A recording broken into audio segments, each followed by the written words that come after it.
I was talking about this with somebody yesterday. The sweeping economic and foreign policy collapse for Trump on every front. Everything that he was strong on, he's now weak on.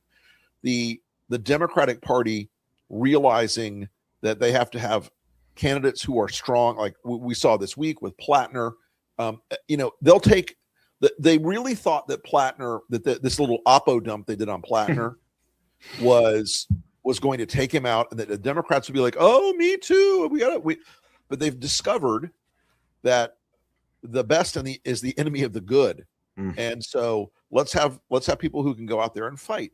And we're seeing it with Tallarico, and we're seeing it with Jolly, and we're seeing it with Plattner, and we're seeing it with Sand.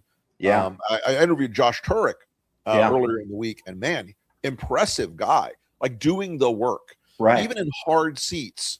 This guy we're supporting in North Florida, Nick Zatello, even in hard seats, he's going out and talking about data centers in these red rural communities. And as a Democrat, he's suddenly getting people like, I didn't want to support you, but I don't want that damn data center in my neighborhood. Right. All these people that are getting it and getting in on this economic angle of campaigning, it is powerful. And we got another poll this week. Paxton back 3 on Tallarico, which is why Paxton's all in on the culture war. Completely all in on the culture war. But I see the culture war issues as less of a mortal blow and more of a glancing blow. It was something that was really salient with voters when Democrats weren't talking about the economy. When you're not going for the throat, you are vulnerable. And Democrats were vulnerable on what, transgender, whatever, right. All this stuff. But when they're talking about the economy and only the economy and people's quality of life when it comes to data centers and things like that, people listen, and people forget about all the BS that they were fed about, transgender bathrooms and their right. Whatever. Anybody that's affected by that at this point was already a Trump voter or a Republican voter. Right. And it's less and less salient as the economy becomes more and more, as it screeches to a halt. And especially with independent voters, that is not an issue that it will win independent voters over. It turned them off from Democrats, but it didn't necessarily, make them strong Republicans. It might have leaned them towards Republicans. That's right. But it's not an issue that can capture voters.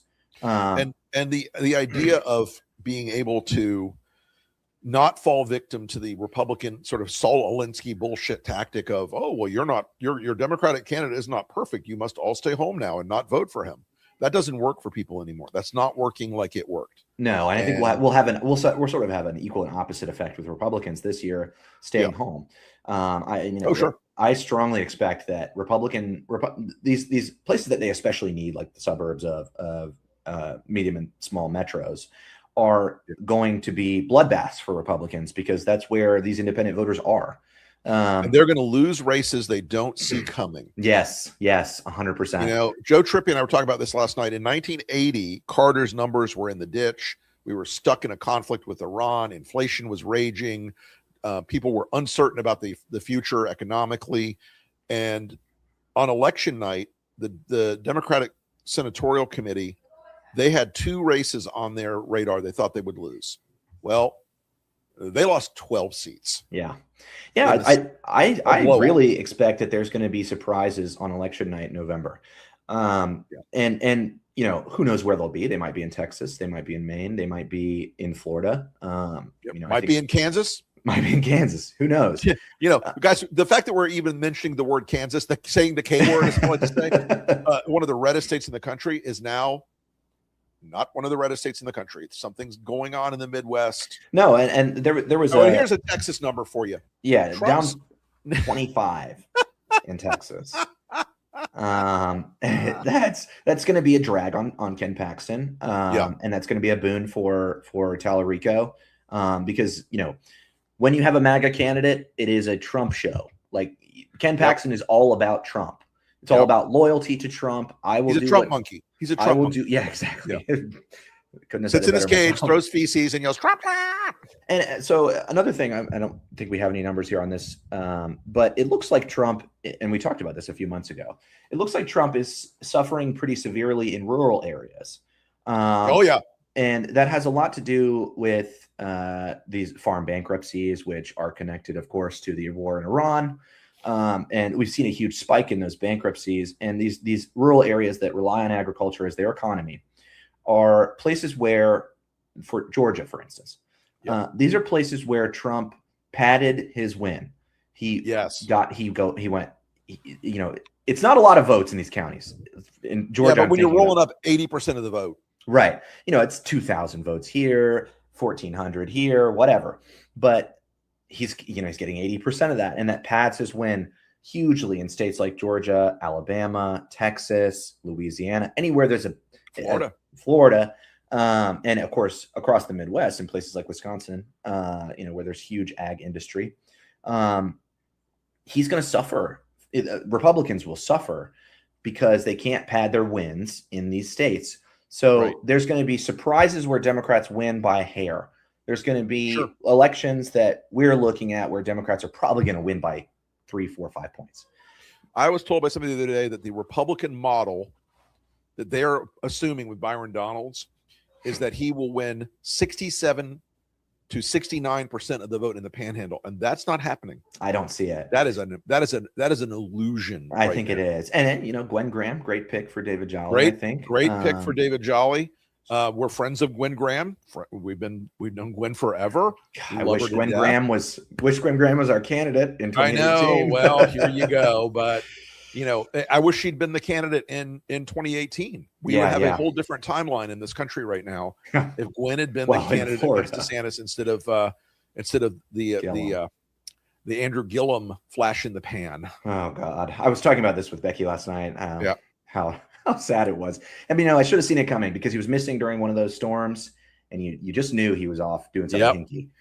I mean, we had, and ironically, they both lived within a half a mile of us here. Scott Maddox and Andrew Gillum at that time were like the greatest new, fresh, hot young Democrats, and we were always like, guys, do you know these people? Have you met these people? No, and that ain't it, Chief.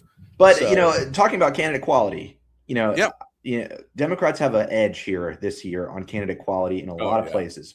You look at the candidates that Republicans are picking in these primaries, and they are Trump monkeys. They are the most loyal Trumpers.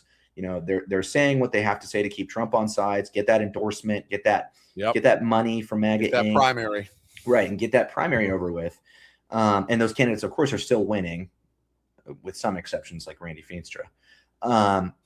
But they are the ones, again, like 2018, who have this serious candidate quality problem, and that really hurt them in 18 and 22. And candidate quality is a real thing. It's a really important thing. It is the Mitch McConnell doctrine. Candidate quality will cover a variety of other sins. Right. If you've got a great candidate in a hard race, then you have a competitive race. If you have a shit candidate in an easy race, then you don't have a competitive race. Right. And talking about these surprises, there will be races where Democrats don't quite win. They come up closer than expected. But those 100%. Internal polls for Republicans will look scary right at the end, and they'll have to triage some of these races. The money is going to run out at a certain point. When you're defending so many seats, and so many seats look like they're at risk, especially Senate seats, you need to be really careful where you spend your money. I talked to a Republican donor in Texas the other day. I hadn't talked to this guy for 10 years. Well, 6 years, let's call it.